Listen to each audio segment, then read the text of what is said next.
Yes, ladies and gentlemen, 5 reasons that will make William Ruto a one-term president. And this is they fear the government of William Ruto. They have come to realize that it is difficult at this situation, at this moment, for William Ruto to win the second term because you have to have more than two regions that will vote for you as a bloc.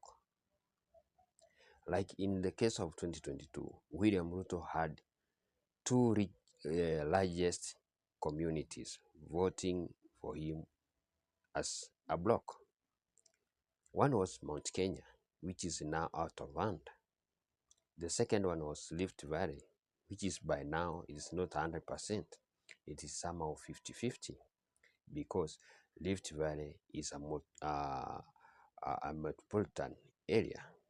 Now, William Ruto, they are struggling to gain another one or two regions that will vote for him as a bloc.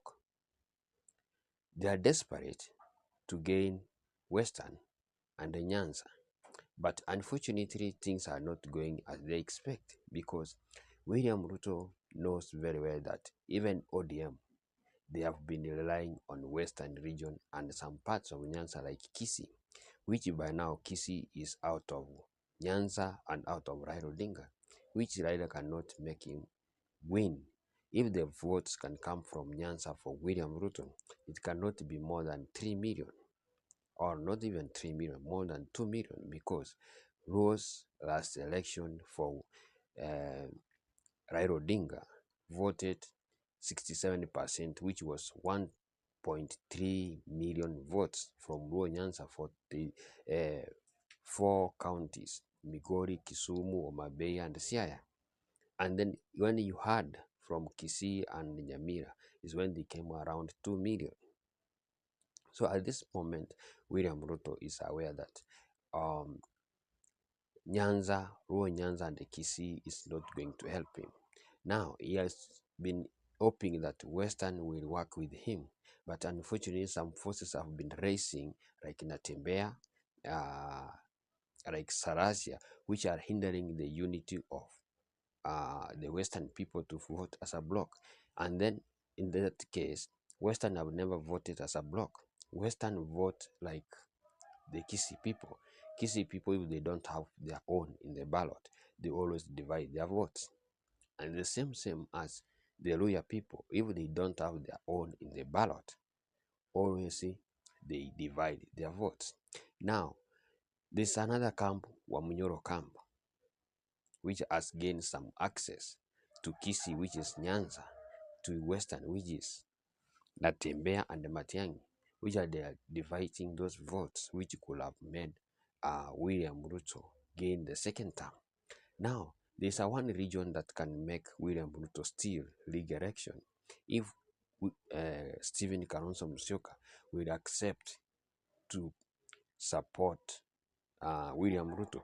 He will be able to rig election because if the Kamba will vote 2.5 million votes block and against from Rift Valley like 2.5 another million votes, so he can be able to correct some few votes from the other parts so that he can make him president.